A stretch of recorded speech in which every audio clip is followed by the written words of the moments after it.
दोस्तों, आज की ये कहानी उन लोगों के लिए है जो अपनी ज़िंदगी से बिल्कुल खुश नहीं रहते हैं। उनके पास जो कुछ भी होता है वो उसे संतुष्ट नहीं होते और हमेशा अपनी तुलना दूसरे से करते हैं कि काश मेरे पास भी ये हो जाता, मैं उसके जैसा होता तो मैं कितना खुश होता। पर वास्तव में ऐसा कुछ नहीं होता है। एक बार एक जंगल में रहने वाला कौवा अपनी जिंदगी से परेशान हो गया था। वह इतना दुखी रहने लगा था कि एक दिन वह एक पेड़ की डाली पर बैठकर जोर जोर से रोने लगा। उसी पेड़ के नीचे महात्मा बुद्ध ध्यान कर रहे थे। तभी कौवा के आंख से आंसू की एक बूंद महात्मा बुद्ध के ऊपर गिरी। महात्मा बुद्ध ने अपना सर ऊपर उठाया तो उन्होंने देखा कि एक कौवा पेड़ पर बैठकर रो रहा है। तब महात्मा बुद्ध ने उस कौवे से पूछा कि आखिर क्या हुआ है तुम्हें, तुम रो क्यों रहे हो। कौवे ने कहा, हे महात्मा, मैं अपने जीवन से ऊब चुका हूँ, इसे तंग आ चुका हूँ। मैं बहुत दुखी हूँ क्योंकि मुझे कोई पसंद नहीं करता। मैं जहाँ भी बैठता हूँ लोग मुझे अशुभ मानकर भगा देते, कोई मुझे कुछ खाने को भी नहीं देता और सब मुझसे नफरत करते हैं। ऐसी जिंदगी से तो मौत ही सही है। कौवे की इस बात को सुनकर महात्मा बुद्ध को उस कौवे पर दया आ जाती है और वो उस कौवे से कहते हैं कि हे मित्र, हम जिस भी परिस्थिति में होते हैं हमें उसी में खुश रहना सीख लेना चाहिए। लेकिन कौवे को महात्मा बुद्ध की बात समझ में नहीं आती और वह रोना जारी रखता है। यह देखकर महात्मा बुद्ध उस कौवे से कहते हैं कि तुम रो मत और ये बताओ तुम बनना क्या चाहते हो। मैं अपने मंत्रों की ताकत से तुम्हें कुछ भी बना सकता हूँ। यह सुनकर कौवा खुश हो जाता और कहता है कि हे महात्मा, अगर आप मुझे कुछ बनाना ही चाहते हैं तो मुझे हंस बना दीजिए।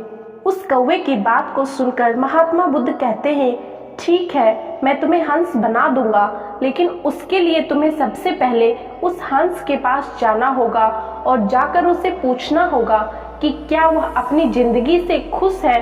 कौवा खुशी खुशी राजी हो जाता है और वह हंस के पास जाता है। पास के ही जंगल में एक तालाब थी जहाँ पे उसे एक हंस तैरता हुआ दिखाई देता है। वह कौवा उस हंस के पास जाता है और कहता है, अरे ओ हंस भाई, तुम देखने में कितने सुंदर हो। तुम्हारी यह दूध जैसी सफेदी सबको तुम्हारी तरफ आकर्षित करती है। सब लोग तुमसे प्यार करते हैं। तुम इस दुनिया के सबसे खुशनसीब पक्षी हो। कौवे की बात को सुनकर हंस उस कौवे से बड़े ही दुखी मन से कहता है, नहीं मेरे दोस्त, मैं इस जिंदगी से खुश नहीं हूँ। इस दुनिया में कितने सुंदर सुंदर रंग हैं, लेकिन मेरे पास कोई रंग नहीं है। सफेद भी कोई रंग है क्या? मुझे लगता है तोता इस दुनिया का सबसे खुशनसीब पक्षी है क्योंकि उसके शरीर पर बहुत सारे रंग हैं। यह सुनकर वह कौवा वहाँ से उड़ जाता है और तोते के पास पहुँच जाता है। वहाँ पहुँचकर वह तोते से कहता है, अरे ओ तोता भाई, तुम कितने रंगीन हो, कितने सुंदर हो। जरूर तुम इस दुनिया के सबसे खुशनसीब पक्षी हो। यह सुनकर वह तोता भी दुखी मन से कहता है, नहीं मेरे भाई, मैं अपनी जिंदगी से खुश नहीं हूँ। तुम्हें तो पता ही है कि लोग अपनी खुशी के लिए हमें पिंजरे में बंद कर देते हैं और मैं हमेशा इसी बात से डरा रहता हूँ कि कहीं कोई मुझे पकड़कर पिंजरे में ना बंद कर दे। मुझे लगता है मोर इस दुनिया का सबसे खुश पक्षी है। उसका शरीर मेरे शरीर से अधिक रंगीन है। यह सुनकर वह कौवा मोर की तलाश में निकल पड़ता है। काफी देर तक ढूंढने के बाद उसे चिड़ियाघर के पिंजरे में एक मोर दिखाई देता है। वह देखता है बहुत सारे लोग उस मोर के आसपास खड़े होकर उसे देख रहे हैं। जब वे लोग चले जाते हैं तब कौवा मोर के पास जाता है और कहता है, मित्र, तुम कितने खूबसूरत हो। रोज हजारों लोग तुम्हें देखने आते और एक मैं हूँ जिसे लोग देखते ही भगा देते हैं। निश्चित ही तुम इस दुनिया के सबसे खुशनसीब पक्षी हो।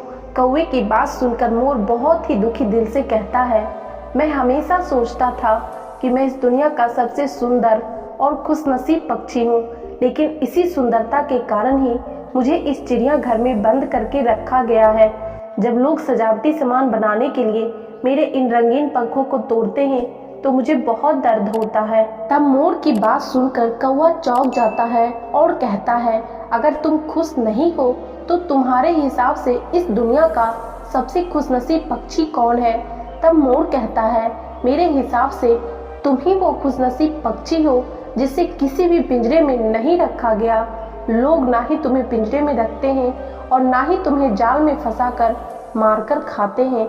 मैं पिछले कुछ दिनों से सोच रहा था कि काश मैं एक कौवा होता तो अपनी मर्जी से हर जगह घूम रहा होता, मैं आज़ाद होता। यह सुनकर वह कौवा वहाँ से उड़ जाता है और आज पहली बार उसे अपने आप में कौवा होने पर खुशी महसूस होता है। वह कौवा महात्मा बुद्ध के पास लौटकर आता है और कहता है, हे महात्मा, मैं कुछ नहीं बनना चाहता, मैं जैसा भी हूँ, जो कुछ भी हूँ, उसी पे खुश हूँ। दोस्तों, ऐसा ही हम लोग भी करते हैं। हम अपनी खुशियों और गुणों की तुलना हमेशा दूसरों से करते हैं। हमारी ज़िंदगी में बहुत सारी ऐसी चीज़ें होती हैं जो केवल हमारे ही पास है, लेकिन हम उसकी अहमियत नहीं जानते। उसे अहमियत देकर हम खुश नहीं होते, लेकिन दूसरों की छोटी खुशी भी हमें बड़ी लगने लगती, जबकि हम अपनी बड़ी खुशी को इग्नोर कर देते हैं। जबकि हमें ऐसा कभी नहीं करना चाहिए।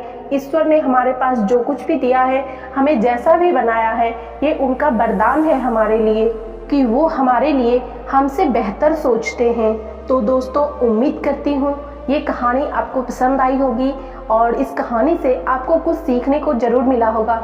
यदि हाँ, तो वीडियो को लाइक जरूर कर दीजिएगा और यदि आप लोग चैनल पर नए हैं तो चैनल को सब्सक्राइब करके बेल नोटिफिकेशन जरूर प्रेस कर लीजिएगा, ताकि हमारे चैनल पे आने वाले अगले सभी वीडियो का नोटिफिकेशन आप लोगों को मिलता रहे।